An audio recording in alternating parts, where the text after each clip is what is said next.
หมายสูงถึงพี่น้องผู้ปันแห้งเฮาเขาที่ในข้อง YouTube เงาเดินอ่อนตั้งเสียงอยู่คาอ้อข้าวันเมื่อในก็ตกแม่นยาในเหลือนเก่าลอง4คำปีได้2แห่ง1ปากไป16นี้เสตอนการเข้าเงาเฮาขาดตอนตาวันเมื่อในได้ก็เข้าไหลห่างแฮนมาดังเข้าเงาหนอกเมืองเสียเตมาสืบต่างถึงในปันพี่น้องเฮาเขากว่าอยู่คาอ้อข่าว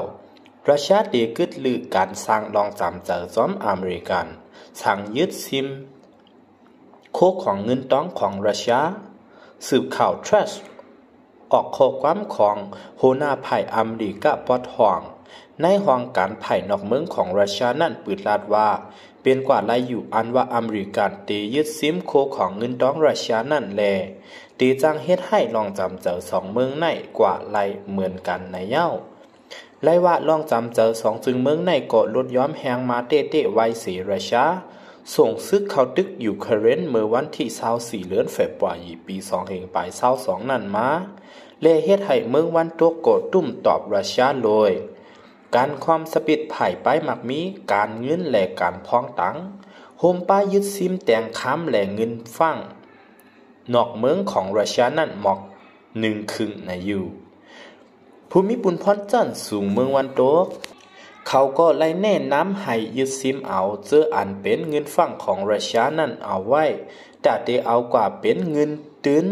แต่ปกป้องในเมืองยูเครนเมื่อนา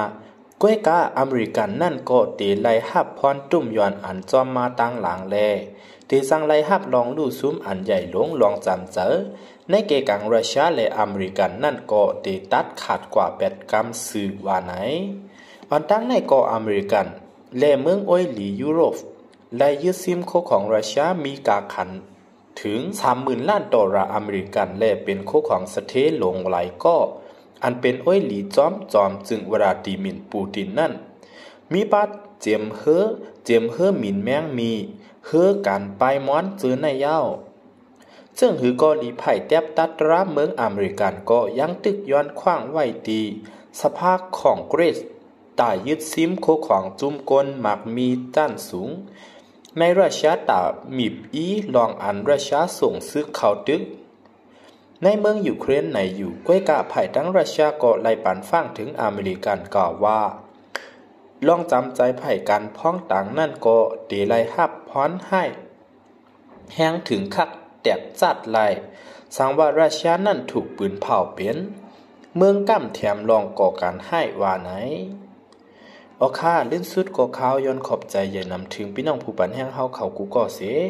ตอนตาพี่น้องเฮาเขาป้อเตอำกาดเข่าใหม่ๆอันเตมาแทงไผ่ดังนั้นนั่นก็แค่นต่อจอยเต็กซับสุขไว้ปันตีในข้อง YouTube เงาเลือนอ่อนในใหญ่ๆนำสีกำคา